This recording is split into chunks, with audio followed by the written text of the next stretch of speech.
What if the secret to living a longer, healthier life was as simple as eating the right fruit every day?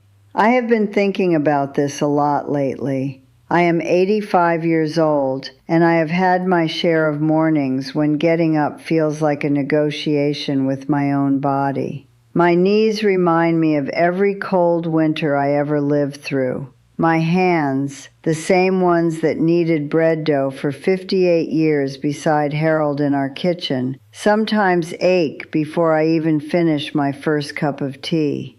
But here is the thing I have learned, slowly, humbly, the way you only learn things when you have had enough time to pay attention. What we eat matters more than most of us ever realize. And certain fruits, the kind you can find at any grocery store, have the power to change how your body feels, how clearly your mind works, and honestly, how many good mornings you still have ahead of you. I am not here to tell you I have found some miracle cure. I am not a doctor, and I would never pretend to be. What I am is a woman who has watched friends fade too soon, who has sat beside hospital beds and wondered what more could have been done differently. A woman who raised 3 children, Anne, Susan, and Michael, who are now grown with children of their own, and who loves them fiercely enough to want to be here and present for as long as God allows. That is what drives me. Not vanity, not fear exactly, just love and the stubborn determination to honor it. So today I want to share 5 fruits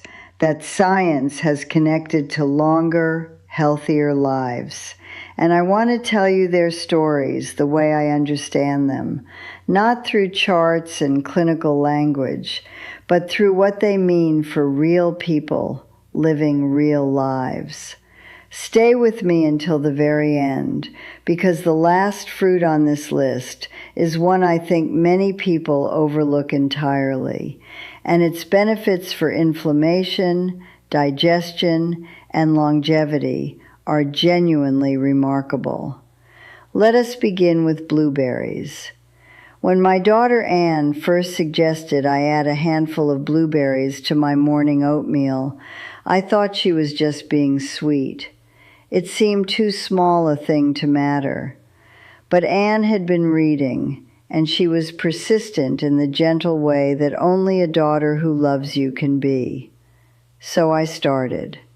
A small bowl of blueberries every morning alongside my oatmeal and my tea. I did not expect much. But within a few months, something had quietly shifted. Blueberries are sometimes called brainberries, and that name is earned. These tiny, deep blue fruits are packed with a type of antioxidant called anthocyanins, and researchers have found that these compounds do something extraordinary inside the brain. They reduce inflammation between brain cells. They improve the way those cells communicate with one another, and over time they appear to slow the kind of mental wear and tear that too many of us simply accept as inevitable aging. Studies have shown that older adults who eat blueberries regularly tend to perform better on memory tests and carry a meaningfully lower risk of age-related cognitive decline. Have you ever noticed yourself forgetting a word that used to come easily?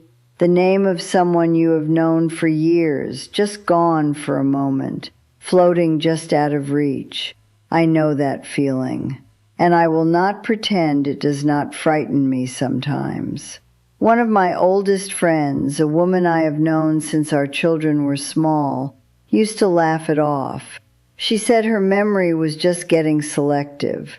But then it stopped being a joke, and it happened gradually, the way these things do. I think about that when I eat my blueberries in the morning. I think about staying sharp, about being present for the people I love. Beyond the brain, blueberries support blood flow, protect nerve cells from damage, help regulate blood sugar, and are genuinely wonderful for digestion. They are sweet enough to feel like a treat, and gentle enough to eat every single day. The key, as with everything in this kind of gentle health practice, is consistency, not perfection. Just showing up for yourself, one small bowl at a time. Now let us talk about avocados. I know. When I was raising my children, avocados were something exotic, something you might encounter once in a while and feel slightly sophisticated about. Now Susan slices one onto everything and has been trying to get me to do the same for years. I resisted for longer than I should have. But the truth is, when it comes to keeping the heart strong as we age, few foods can match what the avocado quietly does. As we get older, our arteries can stiffen. Blood pressure tends to creep upward. The risk of heart attack and stroke becomes something doctors mention in that careful, measured tone that means they are genuinely concerned. Avocados are rich in monounsaturated fats, the kind that actually help reduce inflammation in the arteries rather than contributing to it. They are packed with potassium, which helps the body balance sodium levels and keeps blood pressure from climbing. And unlike so many foods that taste indulgent, avocados earn that richness honestly. I think about a neighbor of mine, a woman named Clara, who had been struggling with high blood pressure for the better part of a decade. She took her medication faithfully and made small changes here and there, but nothing seemed to really move the needle. Her doctor had been after her about diet for years. Eventually, almost grudgingly, she started swapping out her mid-morning crackers for half an avocado on toast. Within a few months, her blood pressure readings had genuinely improved. She told me about it over the back fence one afternoon, shaking her head a little, still slightly surprised that something so simple had made such a difference. The truth is, our bodies are always listening. What we give them matters. Poor circulation does not only affect the heart, it can cause constant cold in the hands and feet. It can slow wound healing. It can even cloud thinking because the brain depends on steady blood flow to function well. Avocados help keep that flow strong, and they are versatile in a way that makes them easy to love. Mashed onto warm toast in the morning, sliced into a salad at lunch, blended into a smoothie. There is almost no wrong way to eat them. The next fruit I want to tell you about is one that Harold used to tease me about. He called it too much work for too little reward. All those little seeds to dig out. He was wrong about that, the way he was wrong about a handful of other things over 58 years, though I would never have told him so directly. Pomegranates are worth every bit of effort, and their benefits for heart health, aging, and energy are genuinely extraordinary. Pomegranates have been revered for centuries in cultures all across the world as symbols of vitality and long life. That reverence turns out to be well-founded. These deep red fruits are loaded with polyphenols, powerful plant compounds that improve circulation, reduce inflammation throughout the body, and protect cells from the kind of oxidative damage that drives so much of what we call aging. The antioxidants in pomegranates help relax blood vessels, making it easier for blood to flow freely. This reduces strain on the heart and meaningfully lowers the risk of high blood pressure, heart attacks, and strokes. Studies have found that people who drink pomegranate juice or eat the seeds regularly show measurably improved artery function compared to those who do not. But I want to tell you something that I think matters even more than the clinical language. As we get older, There is a kind of invisible accumulation happening inside us. Every year of stress, every illness, every injury leaves a trace. Free radicals, the byproducts of normal cell activity, build up and damage our cells from the inside. This is what causes the visible signs of aging, the lines and stiffness and slower healing. But it also drives much of the invisible damage, the risk of diseases like Alzheimer's, the chronic joint pain, the fatigue that so many seniors come to accept as simply normal. It does not have to be entirely normal. Pomegranates work against this process in a real and measurable way. I have a dear friend, a woman named Vera, who is 81 and has dealt with stiff, aching knees for the better part of a decade. She started adding pomegranate juice to her morning routine after her granddaughter mentioned the research. A few months in, she told me her knees felt better. Not perfect, she was clear about that, but noticeably better. She was moving more freely. She had more energy in the afternoons. Small things, maybe, but small things add up to a life. The seeds can be eaten on their own, scattered over yogurt, blended into a smoothie. If fresh pomegranates feel like too much effort on a given morning, a good quality pomegranate juice with no added sugar works beautifully. The key is regularity. Give your body what it needs day after day, and it will reward you in ways that are quiet but real. Now we come to a fruit that I will admit surprised me when I learned about it, papaya. I had eaten papaya before on a trip Harold and I took many years ago, somewhere warm and far from home. I remembered it as sweet and slightly exotic, something pleasant but not something I had ever thought of as medicinal. As it turns out, I had been underestimating it considerably. For seniors, maintaining healthy digestion is not a small thing. It is not a vanity concern or a comfort issue. It is foundational. When the digestive system slows down, as it naturally tends to do as we age, the consequences ripple outward. Bloating, constipation, poor absorption of nutrients, which means that even when you are eating well, your body may not be extracting everything it needs from that food. Energy drops. The immune system weakens. Things that should be simple become effortful. Papaya contains a natural enzyme called papain, which helps break down proteins and makes the entire digestive process easier and more efficient. But that is only the beginning. A single serving of papaya provides more than the full daily recommended amount of vitamin C, which is essential for fighting off infections and keeping the immune system strong. For those of us who are more vulnerable to illness than we once were, that is genuinely significant. It is not a small thing to give your body a powerful immune boost from something as natural and delicious as a piece of fresh fruit. A woman from my church, a quiet and dignified woman named Dorothea, who is in her late 70s, struggled for years with bloating and digestive discomfort that nothing seemed to fully resolve.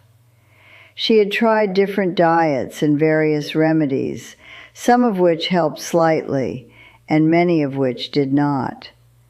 On the suggestion of her daughter, she began eating a small bowl of fresh papaya after lunch each day. She told me weeks later with a kind of gentle amazement that she felt like herself again. Better digestion, less discomfort, more energy. It seems small only until you have lived without it. Papaya also contains beta-carotene and lycopene, powerful antioxidants that help protect cells from damage and reduce the chronic inflammation that underlies so many of the diseases we fear most as we age, among them arthritis, heart disease, and cognitive decline. It can be eaten fresh, added to yogurt or a fruit salad, or blended into a smoothie. It is gentle on the stomach and rich in exactly the kind of nutrients that aging bodies need most. I have come to think of it as one of the kindest things you can give yourself. And now we come to the last fruit on this list, the one I want you to remember above all the others, the one that is perhaps the most familiar of everything we have discussed today, and yet whose power is almost always underestimated. An apple a day, the old saying goes. And there is far more truth in that than most people realize. Apples are extraordinary. They are packed with fiber, polyphenols, and essential nutrients that work together in ways researchers are still fully mapping. They stabilize blood sugar by slowing the pace of digestion, which is critical for those of us navigating the risk of insulin resistance as we age. They feed the beneficial bacteria in the gut, acting as what scientists call a prebiotic, which means they support the entire gut microbiome, and through it, the immune system, the brain, and the body's overall inflammatory response. They lower blood pressure, improve circulation, and reduce oxidative stress throughout the body. Studies consistently show that people who eat apples regularly carry a meaningfully lower risk of stroke and cardiovascular disease. My own son Michael has been quietly putting an apple on the table beside my afternoon tea for months now, without making a fuss about it, in that thoughtful, undemonstrative way of his that reminds me so much of Harold. I eat it every day, and I believe it matters. Here is what I think, and I want to say this clearly because I feel it deeply. We live in a time that is saturated with complicated promises about health, supplements, protocols, products that claim to reverse aging or optimize your biology. And I understand the appeal. When your body starts to change in ways that frighten you, when things that were once easy become difficult, you want a solution. You want something definitive. But I have come to believe, at 85, that the most powerful things are often the quietest. A handful of blueberries, half an avocado, a glass of pomegranate juice, a bowl of papaya, an apple with your afternoon tea. These are not dramatic gestures. They are habits. And habits, sustained with patience and love, are what add up to a life. The people who live longest and best, the centenarians whose stories we sometimes hear with a mixture of wonder and longing, they are not people who discovered some secret formula. They are people who made peace with simplicity, who moved a little every day, who ate real food, close to the way it grew, who stayed connected to the people they loved, who found reasons to be grateful even on the hard days. I want that for you. If you are watching this, wherever you are, whatever your age, I want you to know that it is not too late to begin. Start small. Add a handful of blueberries to your breakfast tomorrow. Try an apple in the afternoon. Let these small changes accumulate, without pressure, without perfection, just with the gentle intention of taking care of yourself the way you would take care of someone you love. If something I have shared today speaks to you, I would truly love to hear about it. What is one small change you might try this week? Leave a thought in the comments. These conversations mean more than you might imagine. Knowing that these words are reaching someone, that they are finding you on a morning when you needed them, that is everything to me. Thank you for spending this time with me. I hope you feel a little more hopeful, a little more steady, and perhaps a little hungry for an apple. Take good care of yourself. You deserve it.